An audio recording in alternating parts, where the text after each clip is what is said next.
Gongo.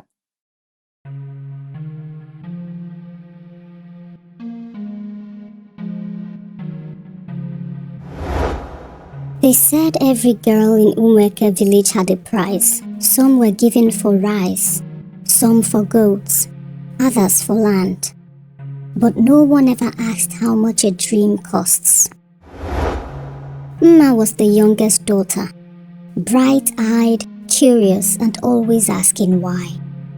At 7, she watched her sister Ada, just 14, forced into marriage with a man 20 years older than their mother, a man old enough to be her grandfather.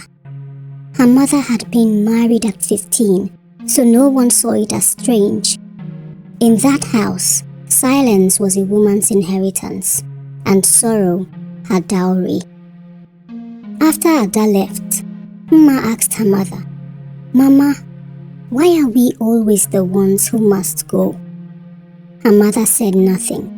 She only wept. When Mma finished primary 2, her father made a decision. He said paying her school fees was a waste. From that day on, she would either marry or find her own way. But fate has strange timing. A teacher who saw the fire in Mma's eyes told her about a scholarship program. She filled out the form for her, helped her apply, and hoped she would be chosen. And she was. That scholarship became her lifeline. Through it, she completed primary and secondary school. Each exam, each test, a quiet rebellion. Because of her exceptional performance, she finished secondary school well before most of her peers. On Mma's 15th birthday, her father had a plan for her. He was promised a plot of land if he would give her in marriage to a widower from the next village. He had gotten one plot when he gave Ada away. Now he wanted another. When he told her, Mma's chest tightened. He said it as if it were nothing, a transaction, not a life. Then he brought the man home, grey-haired with a crooked smile. Her father said, "Mma, this is your husband-to-be. He will take care of you." The man smiled, proud of his purchase. Mma looked at both of them, then said quietly, "You'd sell my breath for bricks, but who will build what's left of me? When will it be my turn to become, not just belong? You say this man will build us a house, but who will build me when you've broken me?" Her father's face hardened. He turned away, pretending not to hear. When the visitor left, his face twisted with rage.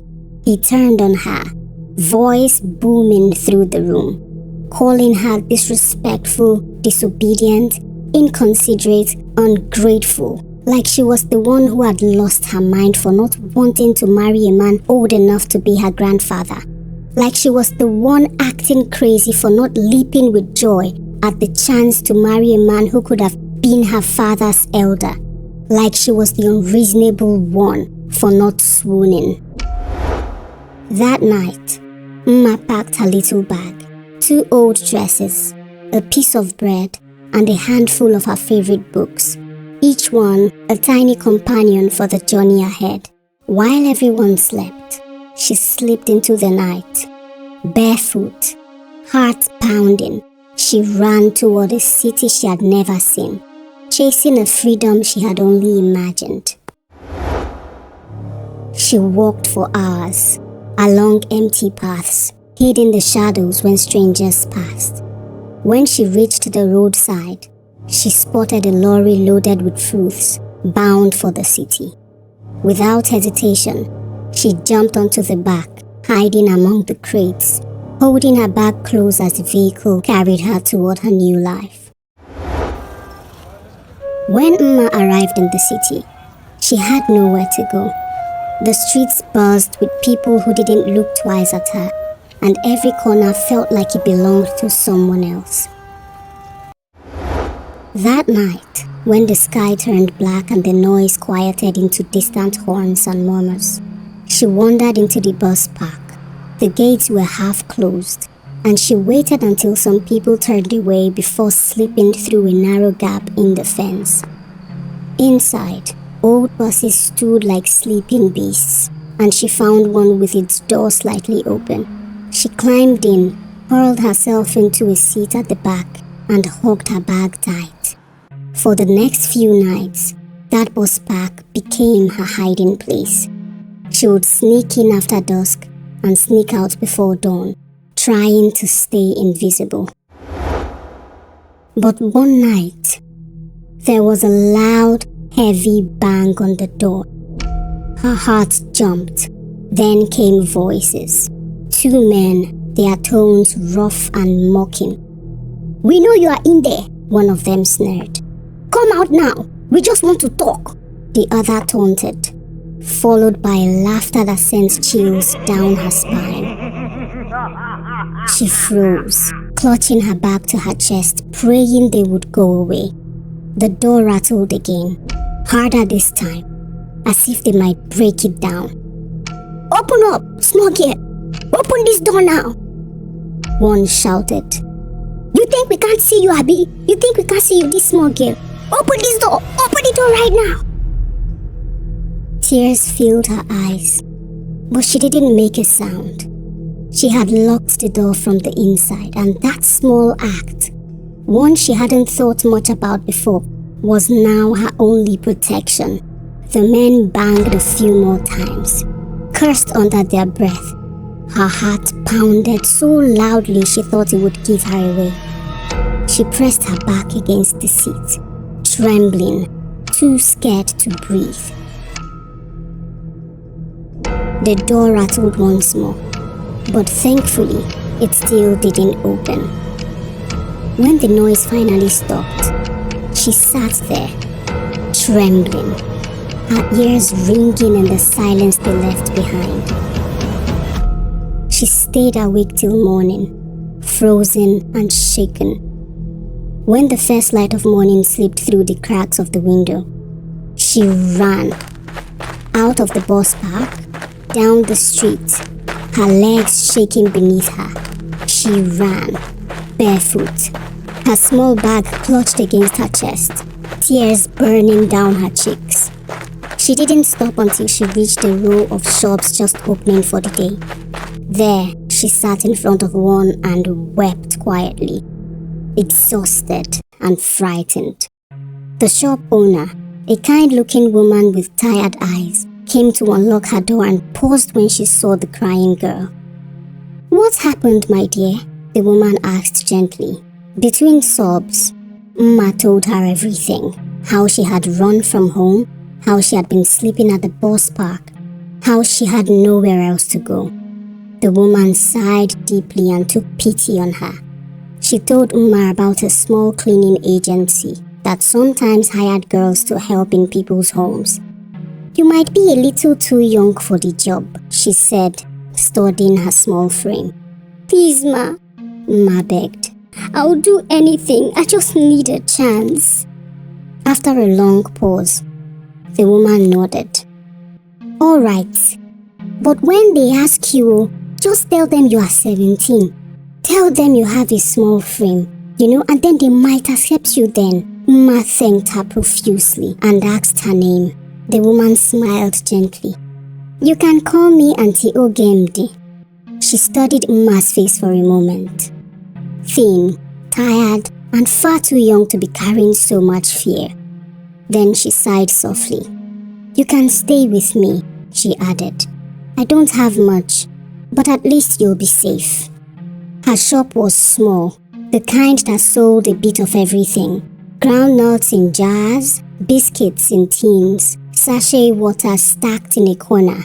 The shelves were half empty, but the space felt warm, alive. She gave Mma some food and a mat. Mma ate and laid on the mat behind the counter, listening to the hum of the city outside and the soft rustle of the woman arranging her goods. For the first time in days, she slept without fear. And that's how it began. How a frightened 15-year-old with nothing but courage and desperation found her first job cleaning houses in the vast, dangerous city. She scrubbed floors by day and read books by candlelight at night. She never stopped learning. Her father's words haunted her. "You will beg. The world is not kind to girls who disobey." But she didn't beg. She endured. 2 years later, one quiet afternoon, Mma was cleaning a living room in a large modern home. The owner, Ms. Okoro, sat with her friend Ms. Adewale. They had papers spread out, a contract draft for a girls' education trust, and notes about child marriage laws. Ms. Okoro sighed. "This clause here says the girl must be of full age before marriage can be valid. But our constitution also says that if a woman is married, she's deemed full age. It's confusing." Ms. Adewale frowned. "Yes, the Child Rights Act of 2003 says no person under 18 can legally marry.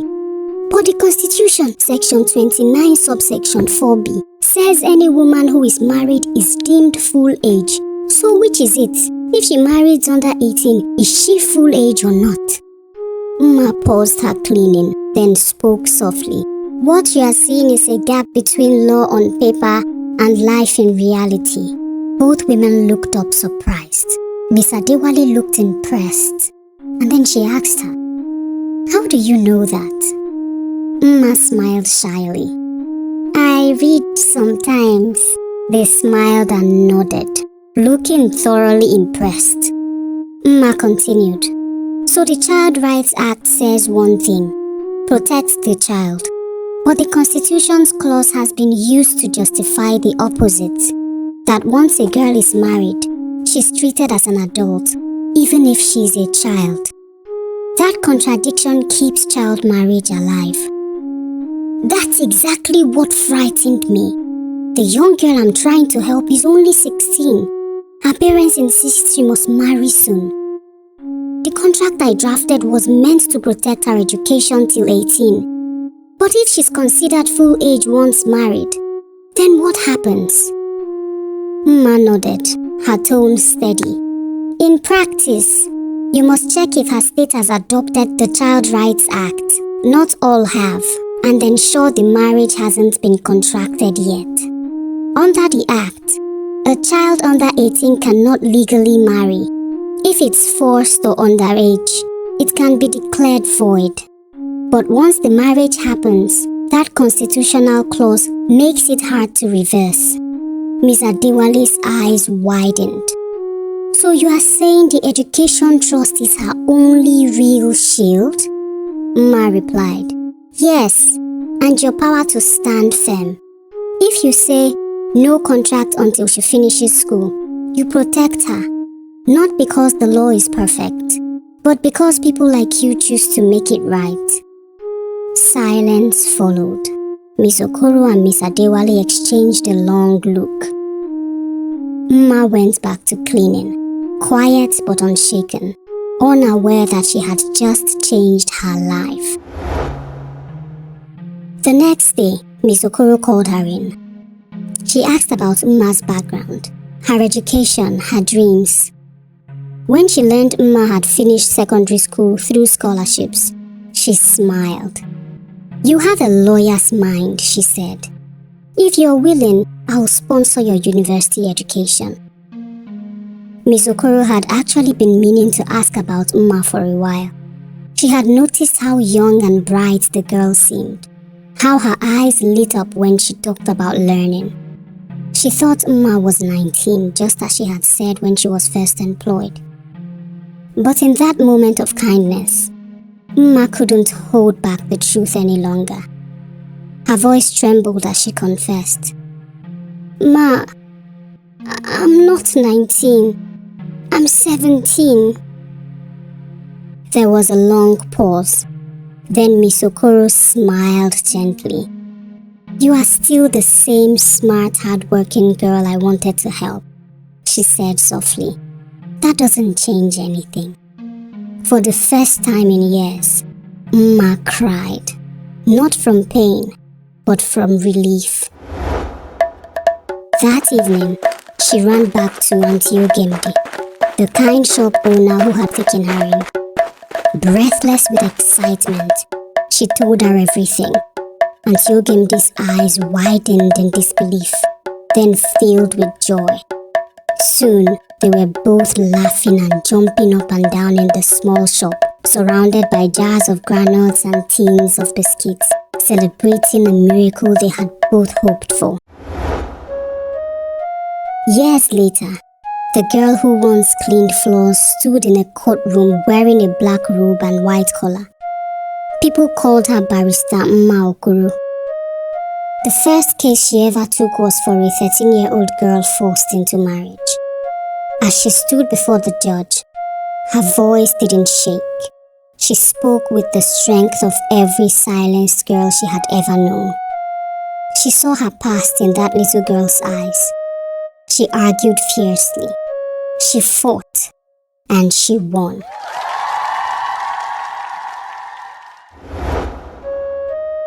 When she returned home to the village years later, she visited her sister Ada. Now frail, her laughter all gone, Ada greeted her with trembling hands and a tired smile. They held hands, silent tears between them. They sat in silence, remembering all that was lost and all that was found. Ada whispered, "You did what I couldn't." Mma smiled. "We both survived, Ada, just differently." Her father had built his home on a single plot of earth, but she had built a world where girls could finally choose their own paths. He built his house on a fragment of land. She built a future where girls could finally decide their own fate. He had built his home on a patch of soil. She had built a world where freedom took root. Sometimes, freedom doesn't come with wings.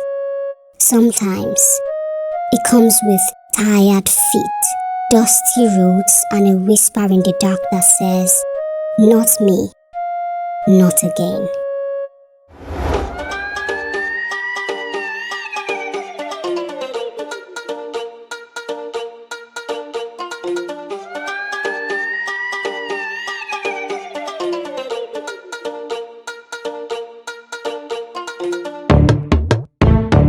Gongo.